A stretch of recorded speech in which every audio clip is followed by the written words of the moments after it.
46 this morning, about 10% of our state's population, or roughly 700,000 Arizonans, have received a dose of the COVID vaccine. While countless viewers of ours have brought up concerns surrounding the handling of the entire process, nobody has done more in-depth reporting on the rollout struggles than our Cameron Pullum, who's joining us live once again to continue our ABC 15 Health Insider Town Hall questions. So, Cameron, good morning to you again. I want to get right into this. Elizabeth Coleman from Maricopa asks, who takes responsibility for the lack of organization and planning in the distribution of these shots? Why not mimic states that have had a successful rollout?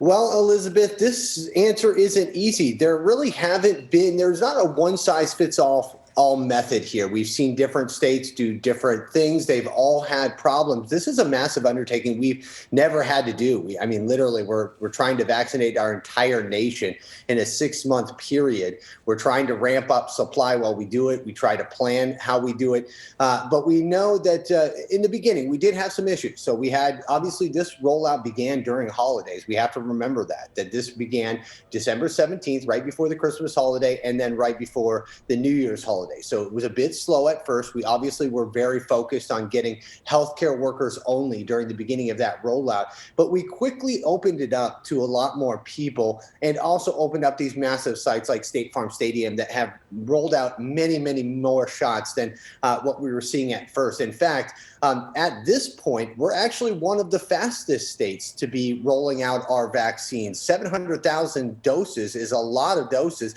especially when the priority population in Arizona is about 3.5 million. So we're making our way there. And as we get more supply in, we're going to see more openings. But clearly, this does fall on the state. The state has a responsibility to work with its counties and work with other health leaders to make sure this process is communicated well, is rolled out well. And in the end, it will fall on the state to make sure this gets done correctly, because that was dictated from the federal government that the states are going to work with their counties to roll out this vaccine. Now, everybody plays a part. The population, us citizens, play a part in helping each other get signed up for these appointments. Older folks are going to have trouble online. So it's on us to help our neighbors and our family members who may not know how to navigate those websites fully to get them those appointments they need. But in the end, yes, the state is going to have to answer for any faults that we have during this process. But right now, we are on track and we are doing much better than we began doing.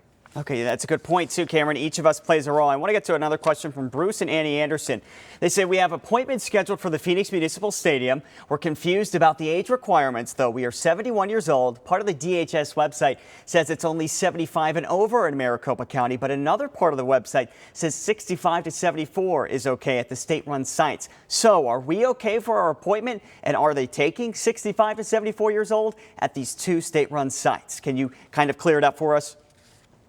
Yeah, Nick, this was a little confusing, right? So 1B didn't initially include 65 and older. However, the federal government, the CDC, all recommended that states open it up to 65 and older because we know those with underlying health conditions and those who are older than 65 are more prone for the more serious effects of this virus. So when the state opened it up, I think it was about three weeks ago, about 3 weeks ago, the state announced that 65 and older would be available in that 1B priority group. Included in that 1B priority group, we're talking about educators and childcare workers, law enforcement, age 75 and older, 65 and older.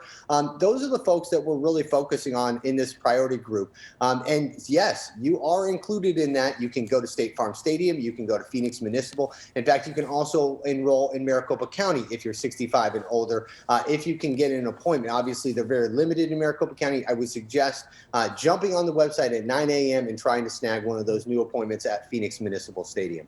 All right, Cameron, last question comes from Myrna Brown Forte in Pinal County. She says, I'm a long-haul semi-truck driver delivering food products to all the 11 western states. Of course, we thank you for what you're doing right now, an important job. She says, I'm 67. I'm an African-American female in Phase 1B. Every time I try and get a vaccine appointment, there's nothing available. Yet on the news, I hear vaccines are available at certain sites. I'm on a few of the waiting lists and still haven't received notification from anywhere. I live in Pinal County. I travel to many different states, and because of the variants, I am extremely concerned. So a couple different issues here, Cameron, but what would your advice be to her?